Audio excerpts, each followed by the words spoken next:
Assalamualaikum warahmatullahi wabarakatuh. Sebelumnya, perkenalkan saya Itsna Alfiat Nikma dengan NIM 21810334127. Pada kesempatan kali ini, saya akan presentasikan tentang manajemen public relation. Yang pertama adalah definisi PR. Public relation atau PR, atau hubungan masyarakat, memiliki arti secara harfiah adalah gabungan dari dua buah kata yaitu public dan relation. Kata public secara universal yaitu sekelompok orang yang punya minat dan perhatian yang sama terhadap sesuatu hal. Relation, hubungan. Relation, kata jamak maka dapat diartikan bahwa kegiatan dalam PR itu banyak atau berbagai macam. Humas dalam praktiknya mengelola penyebaran informasi antara individu atau organisasi dan masyarakat. Humas bisa mencakup sebuah organisasi atau suatu individu yang mendapatkan exposure ke khalayak mereka menggunakan topik kepentingan publik dan berita yang tidak memerlukan pembayaran langsung. Profesi dari seorang humas bertanggung jawab untuk dapat memberikan sebuah informasi, mendidik, meyakinkan, meraih simpati, dan membangkitkan ketertarikan masyarakat sesuatu atau membuat masyarakat mengerti dan menerima sebuah situasi. Selanjutnya yaitu pengertian humas menurut para ahli. Yang pertama yaitu Frank Jenkins. Humas adalah semua bentuk komunikasi yang terencana, baik itu ke dalam maupun keluar, antara satu organisasi dengan semua halayaknya dalam rangka mencapai tujuan-tujuan spesifik yang berlandaskan pada saling pengertian. Menurut Melvin Sharp, humas atau public relation adalah komunikasi yang harmonis dalam hubungan jangka panjang antara perusahaan dengan publiknya. Menurut J.C. Seidel, humas adalah proses yang kontinu dari usaha-usaha manajemen untuk meroleh goodwill dan pengertian dari pelanggan, pegawai, dan publik yang luas, ke dalam mengadakan analisis dan perbaikan diri sendiri, sedangkan keluar memberikan pernyataan-pernyataan. Selanjutnya yaitu macam publik. Yang pertama yaitu publik internal dan eksternal, publik primer, sekunder, marginal, publik tradisional dan masa depan, proponents, opponents, dan uncommitted, silent majority, dan vocal majority. Lalu peran PR yaitu yang pertama publication, yang kedua event, yang ketiga news, yang ketiga community involvement, yang keempat identity media, yang kelima lobbying, dan yang terakhir social investment.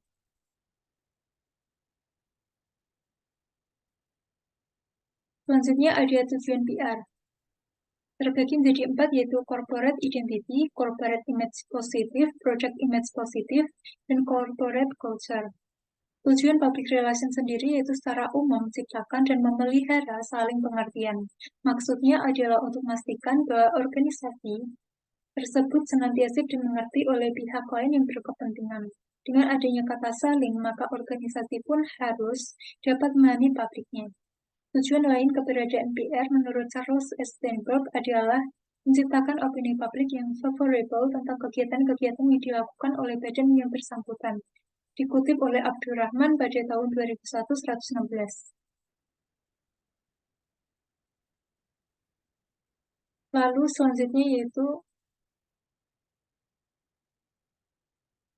prinsip menjalankan hubungan harmonis.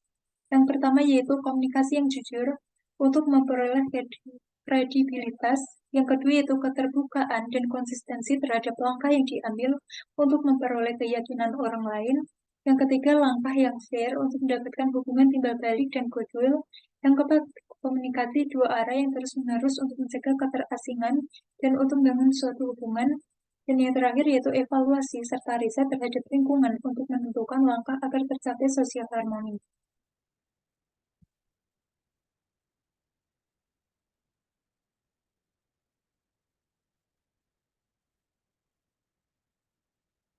Selanjutnya ada konsep dasar timbulnya PR. Terbagi menjadi dua yaitu tradisional dan modern.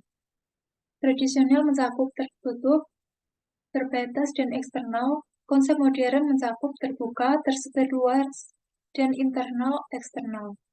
PR dalam perusahaan yaitu yang pertama CPR, Corporate Public Relation, MBR, Marketing Public Relation, Community Relation, Public Affair, Government Relation, Industrial Relation, dan Press Secretary.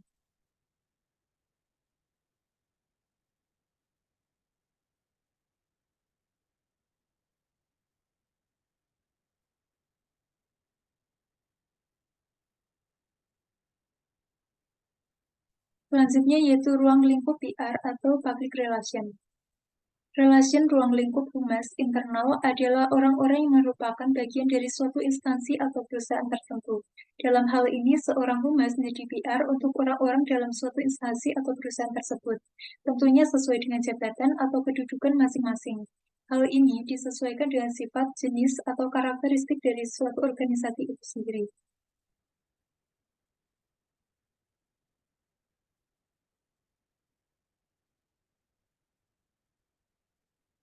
Selanjutnya ada ruang lingkup internal. Yang pertama yaitu employee relation, hubungan dengan para pekerja.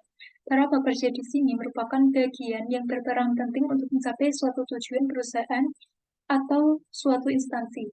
Oleh karena itu, mereka harus dirangkul dengan membuat perusahaan atau suatu dan membuat dan pertahankan hubungan baik agar para pekerja juga dapat memberikan potensi terbaik mereka untuk kemajuan suatu perusahaan.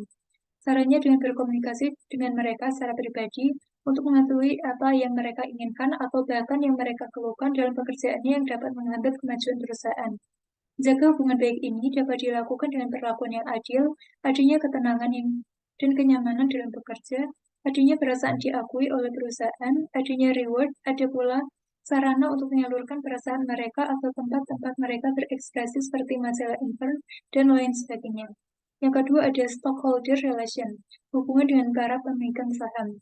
Ruang lingkup humas dalam hal ini yaitu hubungan baik harus dibina dengan para pemegang saham. Mereka yang membantu perusahaan atau suatu instansi tetap bertahan. Hubungan yang terjadi haruslah hubungan yang sangat baik, tidak peduli besar atau kecilnya saham mereka.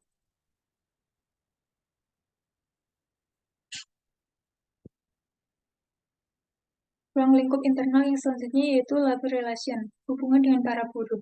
Ruang lingkup humas dalam hal ini seorang PR bertugas untuk menjaga hubungan baik antara pimpinan dengan para buruh. Pelaksanaan ruang lingkup humas ini untuk menjaga terjadinya kesalahpahaman dan hubungan yang buruk antara atasan dengan bawahan. Yang kedua yaitu manager relation, hubungan dengan para manajer. Manajer adalah orang-orang terpilih yang berandil besar dalam menentukan kebijakan perusahaan. Oleh karena itu, hubungan baik harus tetap dijaga. Disinilah ruang lingkup humas berperan. Caranya bisa diberikan tunjangan jabatan, adanya coffee morning, mobil dinas, rumah dinas, dan lain sebagainya. Yang terakhir yaitu human relation, hubungan sesama manusia. Ruang lingkup humas ini menyangkut hubungan yang baik yang harus dibina oleh perusahaan dengan seluruh warga perusahaan sebagai manusia agar timbul rasa persaudaraan, kesetia kawanan, dan nantinya akan munculkan teamwork yang baik untuk mencapai suatu tujuan instansi atau perusahaan.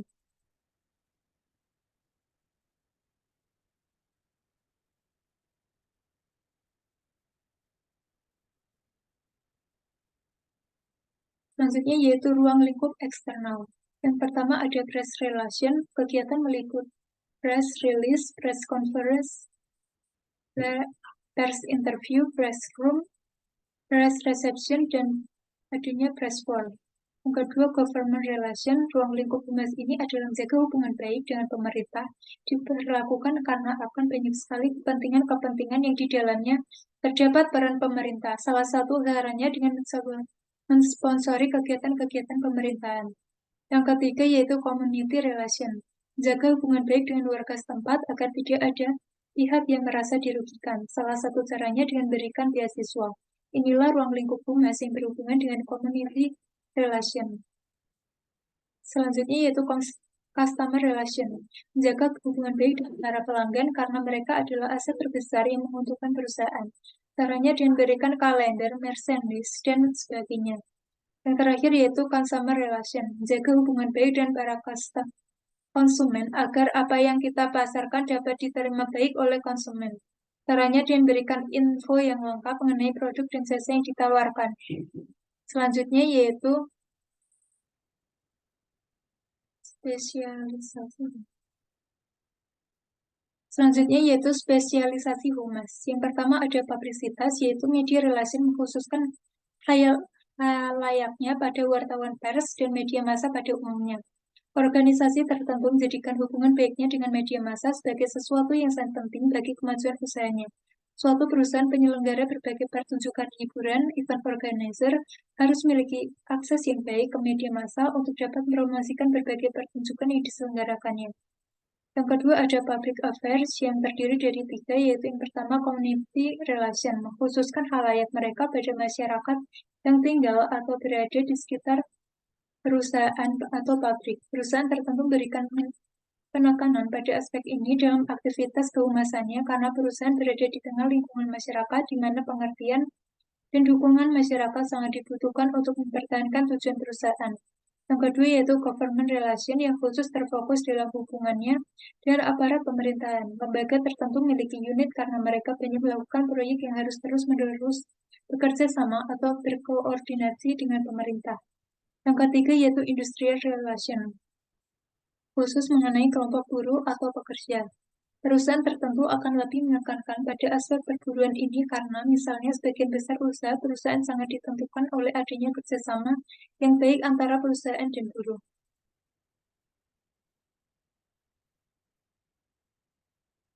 Spesialisasi humas yang terakhir yaitu manajemen isu. Riset komunikasi yang bertujuan untuk mengetahui pandangan dan opini khalayak atau publik terhadap organisasi atau perusahaan atau untuk mengetahui tingkat kepuasan khalayak terhadap suatu produk yang dihasilkan suatu perusahaan. Perusahaan terkadang membayar jasa konsultan humas yang khusus mendalami riset kehumasan ini. Selanjutnya yang terakhir yaitu pemasaran. Marketing relation disebut juga dengan marketing communication dan customer relation yang khusus melayani konsumen dan pelanggan. Perusahaan lebih fokus pada konsumen atau pelanggan yaitu khalayak yang langsung berhubungan dengan perusahaan untuk mendapatkan barang atau jasa yang ditawarkan perusahaan. Komunikasi pemasaran atau marketing communication merupakan hal yang sangat ditekankan dalam marketing dan customer relation ini. Hubungan investor khusus melayani khalayak pemilik atau penanam modal investor, perusahaan dan masyarakat pasar modal.